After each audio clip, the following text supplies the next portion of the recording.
Yeah, I suppose I'm approached on a regular basis, especially by young people who cannot get affordable accommodation near their place of study. There's no public transport systems in place in a lot of areas, there are no reliable ones, and they rely on driving. So they're looking for the test. The average waiting time was 30 weeks. It has come down in Cavan. I think it's down to about 18, 19 weeks, which is very welcome. There's an extra tester there. But we need another, Monaghan to be looked at. We need other areas to be looked at.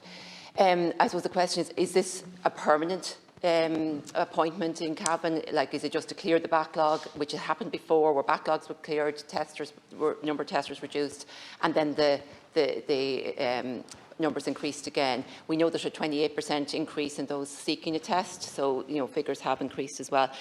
I suppose the other issue as well is, are there sufficient testers to cover unexpected absences and holiday leave, jury duty, all of that kind of thing? Because there's often cancellation at the last minute within 24 hours, and there's no really fast way of looking for reimbursement. I've known people who turned up for the test not knowing that it had been cancelled at very short notice, and driving instructors who give their car to the tester, or to the young person to get tested, and they're not compensated for the loss of that day. Look, I suppose part of the challenge, certainly when I entered the department earlier in January, it was clear that there was a total mismatch between tester demand and the actual capacity of the system.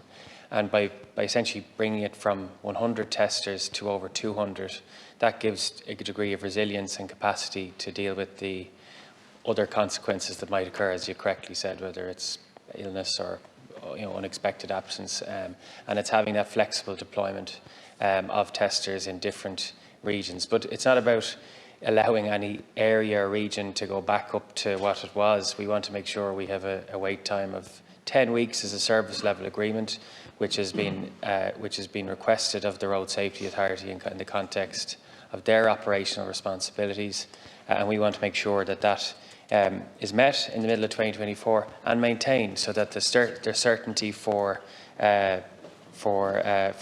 people who hold a learner permit.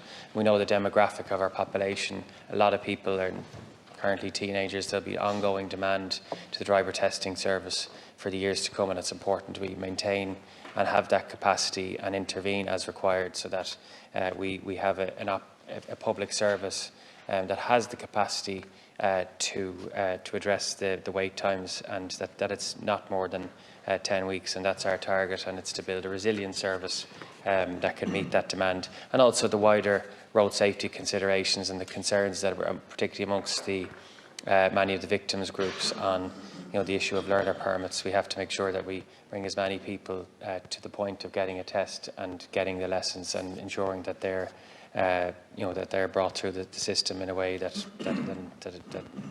promotes road safety as well. So. I know there's testing actually scheduled now for the 27th and 28th of December in Cavan, for example. This was brought to my attention, which it hasn't happened before. So the testers were not made aware of this, and some of them had plans made for the Christmas period. So they're just asking that communication from the RSA to the testers could be improved. I mean, it makes sense to have testing when young people are off college and off work, and you could, actually deal with quite a number of people who are waiting, and it's a good idea. But it's just the communication was very, very late. Yeah, well, look, as I said, the RSA obviously managed the contractual position between themselves and their respective testers. I think it's, as you've said, we should be using every day where possible to ensure people can get a test. But obviously, my department will reflect what you've said. I said I'm not aware of the specific instance you've referenced, but we'll ask them to reflect what you said in the context of communicating that earlier to people in employment.